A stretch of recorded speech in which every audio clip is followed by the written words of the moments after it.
안녕하세요. 선명일유권 자원봉사 담당 김민정입니다. 작년에 이어 올해도 비대면으로 자원봉사자 교육을 진행하게 되어 무척 아쉬운 마음이 큽니다. 시간이 거듭할수록 또다시 멈춤의 시간이 이어지고 있어 슬프기도 합니다. 진정한 교육은 함께 모여 다과도 먹고 이야기도 나누며 웃음이 떠나질 않아야 하는데 하루빨리 속히 현재 코로나19 상황이 나아지기를 바라봅니다.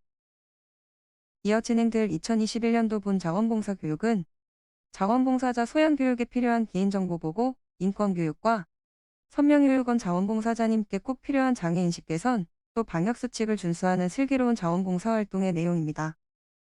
이번 교육을 통해 자원봉사의 이해를 돕고 향후 활동에 있어서 역량 강화에 기여가 되길 바라며 비대면으로 인해 부족한 부분은 다시 만나뵐 날까지 더 유익한 교육이 될 수 있도록 준비하고 노력하겠습니다. 그럼 지금부터 2021년도 온라인 자원봉사자 교육을 시작하도록 하겠습니다. 차례입니다. 먼저 개인정보 보호에 대해서 알아보겠습니다. 개인정보란 생존하는 개인에 관한 정보로서 성명, 주민등록번호 등에 의하여 개인을 식별할 수 있는 정보를 뜻합니다. 우리가 흔히들 아는 일반적 정보와 통신, 위치의 정보, 재산적 정보, 그리고 해당 정보만으로는 특정 개인을 식별할 수 없더라도 다른 정보와 용이하게 결합하여 식별할 수 있는 것을 포함한 주관적 정보도 해당이 됩니다. 개인정보 보호 원칙으로는 첫 번째로 수집 제한의 원칙, 즉 목적에 필요한 최소 정보의 수집과 사생활 침해를 최소화하는 방법으로 처리가 이루어져야 하며 익명으로 처리되어야 합니다. 두 번째로는 목적 명확화의 원칙입니다. 수집한 목적과 다르게 사용하거나 외부로 유출되지 않도록 주의해야 하며 세 번째, 안정성 확보의 원칙은 권리 침해 가능성 등을 포함하여 우리 선명일유권을 비롯한 곳에서 모두의 정보를 안전하게 관리해야 하고 또 개인정보 처리자는 책임을 준수하여 신뢰정보 노력에도 최선을 다하여야 합니다.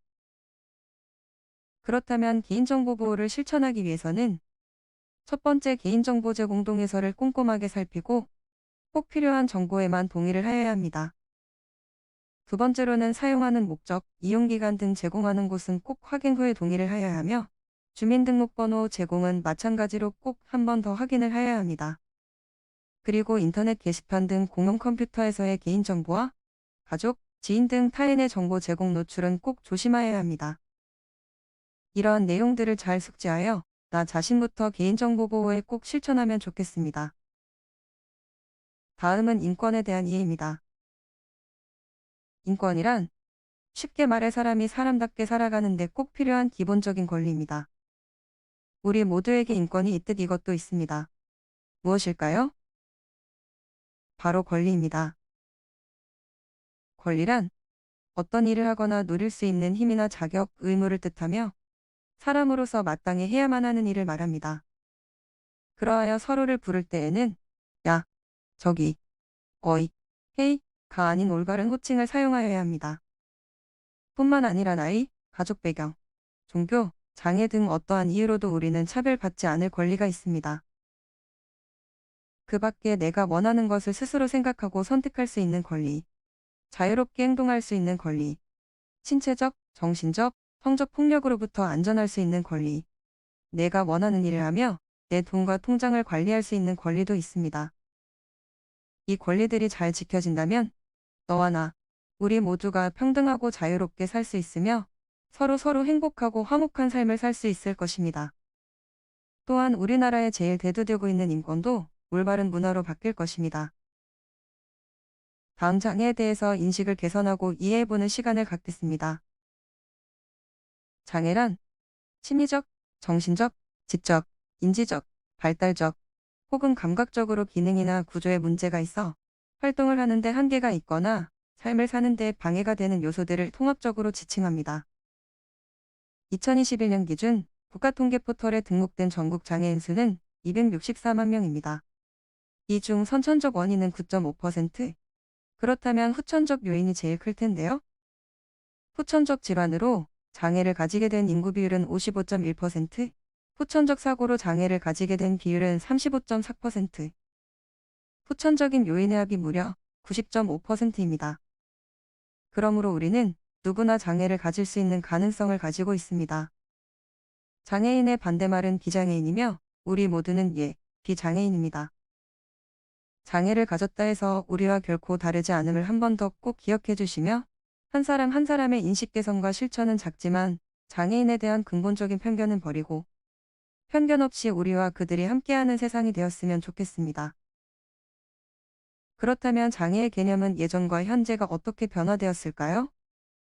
예시로 예전에는 장애의 개념이 내 장애로 인해 계단을 오를 수 없어 영화관에 갈 수 없다는 개별적 모델이었다면 현재는 영화관에 경사로가 설치되어 있지 않아 나는 영화관에 갈 수 없다는 사회적 모델로 변화되었습니다. 특정한 시대와 사회마다 장애를 다르게 정의하기 때문에 장애를 한마디로 정의하긴 어렵지만 장애는 정형화된 것이 아닌 끊임없이 변화하였으며 또 변화되어지고 있는 중입니다. 장애인이 생활함에 있어 코로나19의 장기화로 인한 어려움은 어떠한 것이 있는지 장애인 실태조사로 알아보았습니다. 제일 크게는 우리 선명유유건 식구들과 같이 외출이 제일 어렵다고 나타났습니다. 그 다음으로 정서적인 안정, 의료기관 이용, 그리고 경제활동 등의 순으로 어렵게 지내고 있다고 하였습니다. 이 또한 장애인을 위해서가 아닌 우리 모두를 위해서 하루빨리 코로나19가 종식되었으면 좋겠습니다. 다음은 방역수칙을 준수한 슬기로운 자원봉사활동에 대해 알아보겠습니다. 코로나19가 종식이 된다면 우리가 그토록 기다리던 선명유유건에서 우리 자원봉사자님들과 거주인, 그리고 저희 종사자가 만날 수 있을 텐데요. 선명유유건에 오시면 이와 같이 꼭 지켜주세요. 입구에서 발열 체크를 하고 자신의 온도를 확인하며 방문 기록지를 작성하고 마지막으로 출입 전 손 소독과 개인 정비를 끝마치며 자원봉사활동에 참여하시면 되겠습니다. 다음은 자원봉사활동 시 행동요령 예시입니다. 매월 1주차 일요일 오전 중증장애인을 대상으로 산책 지원 자원봉사를 하는 김선명 자원봉사자는 활동 전날인 토요일부터 열이 나고 목이 따끔거리는 현상을 느꼈습니다. 다음 중 올바른 대처법은 무엇일까요? 1번. 자원봉사활동은 거주인과의 약속이므로 평소대로 활동한다. 아닙니다. 코로나 증상이 있을 경우 절대로 봉사활동을 진행해서는 안 됩니다. 2번. 일단 산책 지원 봉사활동을 진행한 후 기관의 상황을 전달한다. 3번. 몸이 안 좋으니 전화기를 끄고 깊게 잠이 든다. 이 또한 아닙니다. 확산을 예방하고자 활동을 중단한 것은 아주 좋지만 활동 여부와 사후 처리를 기관과 소통한다면 더 좋을 것 같습니다. 4번.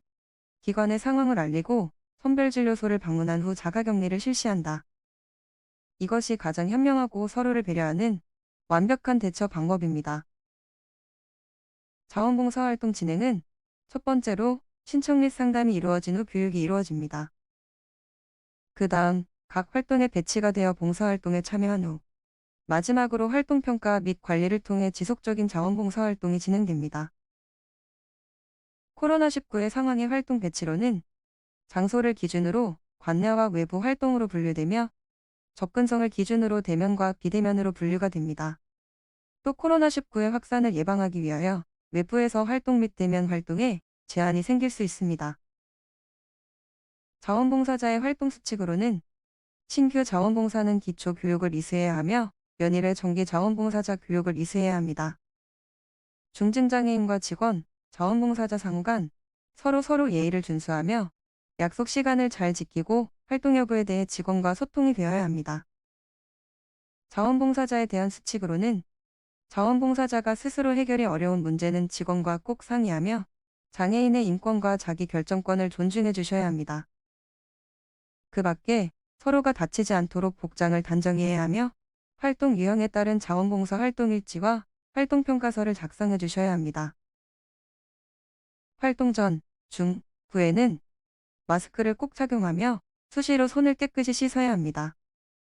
감염 예방법에 따라 우리 모두 방역수칙을 함께 잘 지켜 우리가 만나고 함께 할 수 있는 날을 기다리고 기대해 봅니다. 전달사항이 있습니다. 자원봉사자님의 개인정보, 연락처, 주소 등 변경 시 선명유유건으로 연락 부탁드립니다. 봉사실적 등록과 인증을 할 수 있는 VMS 시스템에 가입이 아직 안 되어 있다면 꼭 가입해 주세요. 가입과 동시에 자원봉사 상해보험이 자동으로 가입됩니다. 그 외 문의사항은 053-986-3070 선명일유권 자원봉사 담당 김민정으로 연락 주시면 감사하겠습니다.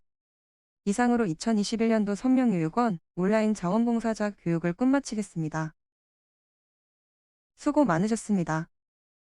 이 교육 자료는 기관 카카오톡 채널에 게시될 예정이며 완벽한 교육 기술을 위해 교육이 끝난 후 게시된 글의 링크를 통해 온라인 설문지 작성 및 제출에 꼭 참여해주세요.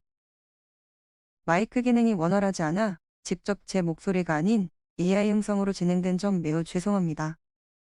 내년에는 보다 나은 교육으로 인사드리겠습니다. 많은 관심과 사랑을 전해주시는 자원봉사자님, 늘 감사드리며 곧 밝은 얼굴로 뵙겠습니다. 감사합니다.